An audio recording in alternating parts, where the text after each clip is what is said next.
This video is brought to you by hoodbeast.com. Design your own custom hoodies. hoodbeast.com. This is literally my 4th time recording this video, so whatever comes out is what goes up. Yo, what's up guys? It's me, exactly, back bringing you some more daily NBA news and updates. We got a couple of things to talk about on opening day of the 2017-2018 NBA season, but let's not waste any time. Let's get right into it. Let's go. I just want to start off this video by sharing with you guys exactly what I'm going to be talking about, at least for this first segment. It doesn't need any lead up, no explanation. It pretty much speaks for itself, or he pretty much spoke for himself. J.R. Smith coming out on video during an interview saying that the Boston Celtics do not pose any type of threat whatsoever to the Cleveland Cavaliers this season. Do you look at Boston as a different challenge than they were last year? Maybe a greater challenge than you viewed them last season?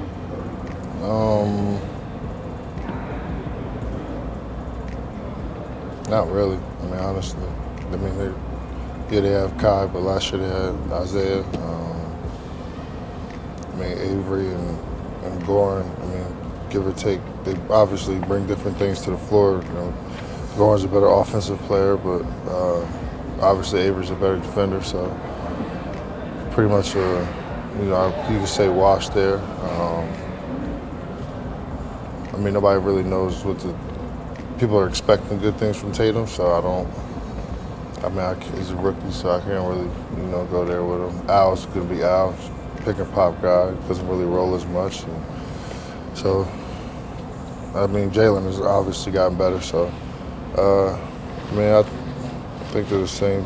I wouldn't say the same team, obviously, because of different people in different jerseys, but, I mean, I don't really pose a big threat to us. The Boston Celtics, all right, exactly how big of a threat are they to the Cleveland Cavaliers? Can they seriously be considered championship contenders? Now, the answer to that question will depend on your answer to this question. Are you a Boston Celtics fan? Yes or no? If you answered yes, then most likely your answer to the first question was you do think the Boston Celtics have a chance against the Cleveland Cavaliers in the playoffs, and the Cavs should be at least worried about the Boston Celtics. You got Kyrie Irving this summer, you got Gordon Hayward this summer, you got Jason Tatum this summer, Jaylen Brown's coming back better, all of that great stuff. However, if you answered no to being a Boston Celtics fan, then most likely your answer to the other question was also no. You do not think the Celtics pose any type of threat to the Cleveland Cavaliers. While they did get all of those phenomenal players this offseason, they also lost Avery Bradley, one of the best defenders in the NBA, and also Isaiah Thomas, who was their leader last year. I made a video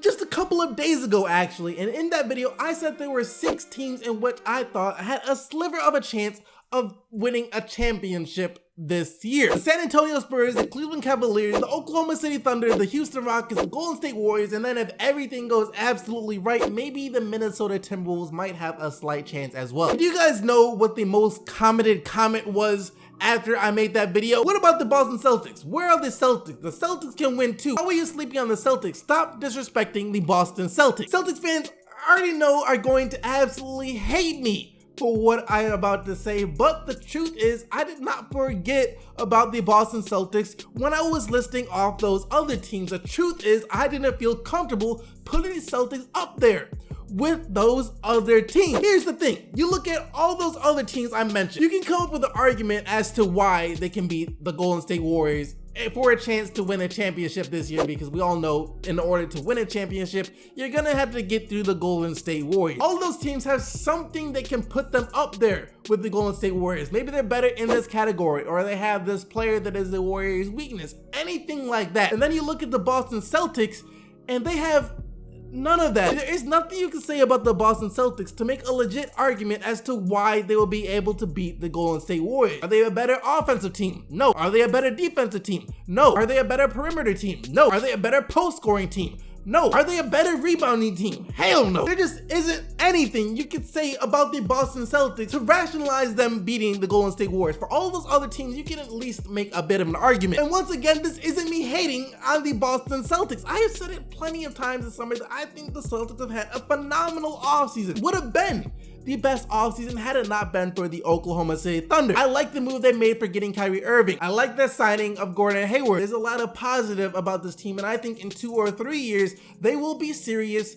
championship contenders. Kyrie Irving and Gordon Hayward will both be in their prime. Jason Tatum and Jaylen Brown will have more experience. There will be a lot going on for the Boston Celtics that'll make them one of the favorites to win a ring, but it's just not now. The time isn't this year. I know this topic was supposed to be comparing the Celtics to the Cavs. Should the Cavs be scared of the Celtics? But my thing is this. Look, the team to beat is the Golden State Warriors, right? Cavaliers might not be the favorites to beat the Golden State Warriors, but they at least have a bit of a chance. The Boston Celtics have no chance at all. So the Cavs and the Celtics just aren't in the same tier. The Cavs are up here, the Celtics are a notch below them. So that's my whole reasoning as to why the Cavs aren't worried about the Celtics right now. The Boston Celtics versus the Cleveland Cavaliers. That game is going down tonight on opening night. I am hyped. You are hyped. I know everyone is absolutely hyped. However, then we have another great game too. The Golden State Warriors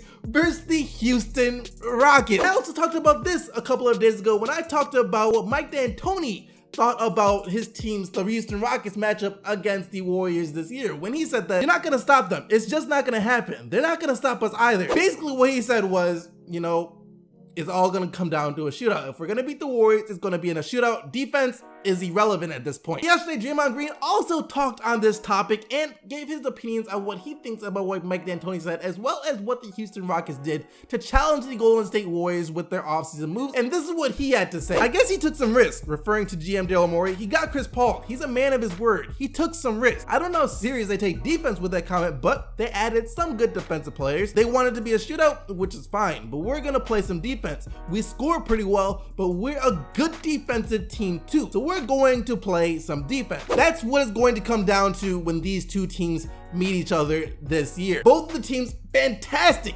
offensive teams. They can shoot a majority of teams in the NBA out every single night. Other teams won't stand a chance just because of how offensively talented these two teams are. But when it comes to playing each other, that's when you're going to see the difference on the other end. What team makes the team turn the ball over more, makes the other team miss some shots, hustles, gets the rebound, stuff like that. And the Rockets have always been a great offensive team, but they've never been known for their defense. The Warriors, on the other hand, have always been a great offensive team as well as a great defensive team too, one of the best in the NBA. So while Mike D'Antoni might be right about you're not going to stop the Golden State Warriors, because you're not going to stop the Golden State Warriors, if you want a shot at beating the Warriors, you at least have to try your best to slow them down, even if you can't completely stop them. I typically don't question anything that the San Antonio Spurs do. I mean, who am I to question the greatness of the San Antonio Spurs? That team has been relevant since almost as long as I've been born. That being said though, I just don't quite understand some of the things they did this offseason. San Antonio Spurs have just agreed to a 3-year, $72 million contract extension with LaMarcus Aldridge. This took me by surprise. I'm sure it took you by surprise. I'm sure it took everyone by surprise. This summer, the Spurs signed Rudy Gay. I'm gonna give this one a pass because this was a very low risk, high reward type move. Gay is a guy who can go out there and get buckets. They got him for really cheap. It's not a long contract, so if it doesn't work out, it's like whatever. If it works out, that's phenomenal. Then they re-signed Paul Gasol, which wasn't surprising. What was surprising though is how much they paid him. 3 years, $48 million. Paul Gasol was originally due to make $16 million this year anyways. However, he opted out this summer so the team could have more money to sign other players, and he was willing to take a pay cut. Not only did they pay him the same amount, but they also locked him up for more years as well. He's a guy that's only going to give you like 20 minutes a game. By the time his contract is up, he'll be 40. But at the end of the day, it's like, all right, whatever. Now this one really came out of left field because it wasn't too long ago that LaMarcus Aldridge was talking about how much he didn't like playing for the San Antonio Spurs. That was just this summer. So now to see that he and the Spurs have agreed to stay with each other for 3 more years until the summer of 2021, no one saw this coming. Like I said, it's the San Antonio Spurs. They can do whatever they want because they are always good. And I guess that's their thinking. Even though Aldridge hasn't been the same Aldridge that he was in Portland, he has still been a contributor. They've still been winning games. They had a 60-win season last year. If it's not broken, don't fix it. I was just surprised, and I thought they would use that money to go after someone else next summer and then just kind of part ways with Aldridge. Question of the daytime. What do you guys think about the Boston Celtics? Should the Cavaliers be scared of them? Do they pose a threat to the Cleveland Cavaliers? Let me know down in the comment section below. But now let's take a look at what you guys said in yesterday's video. And yesterday, I asked you guys, what do you think about this whole Markelle Fultz coming off the bench situation? And here is what you said. Question of the day. I think it's the right move until everyone is sure that he is healthy. He's not a bust, just hurt. Question of the day. The Sixers are supposed to start this young man to boost his confidence, otherwise he might become a bust. Question of the day. I think Brett Brown is being smart by sitting Fultz. After a history of injuries, Fultz taking 1 to 2 weeks off to rest is not a bad idea and will probably not hurt the team that much. The dude